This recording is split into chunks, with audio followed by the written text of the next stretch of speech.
आज चाहिँ म बनाउन गइरहेको छु ढकने। नमस्ते सम्पूर्णमा। यसको लागि चाहिँ हामीलाई 4टा कुराको मात्रै जरुरत पर्छ। त्यो चाहिँ हो चामल, घिउ, दुध र चिनी। अन्त मैले चामल चाहिँ भिजाएर रेडी पारिसकिसकेको छु। यहाँ चाहिँ मैले प्यान तताइसकेको छु। अन्त त्यहाँदेखि चाहिँ मैले यसमा घिउ हाल्ने हो। कराईमा बनाउँदा नि हुन्छ हो। प्यान तताइसकेपछि चाहिँ मैले चामल हाल्ने।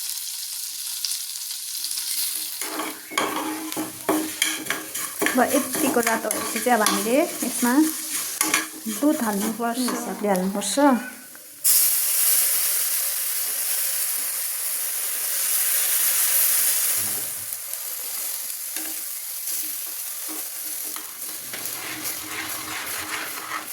यो पकाउँदै हाल्दै चलाउँदै कति अब लाग्छ त्यही अनुसारले गर्दै हाल्दै पकाउँदै गर्दा पनि भइहाल्छ।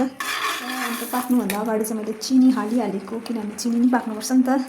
अब चिनी चाहिँ कतिको गुलियो खान्छ त्यही अनुसारले हाल्नुपर्छ। पाकिसकेर निकाल्दाखेरि चाहिँ यस्तो देखेको थियो र खानुमा पनि मिठो भएको थियो।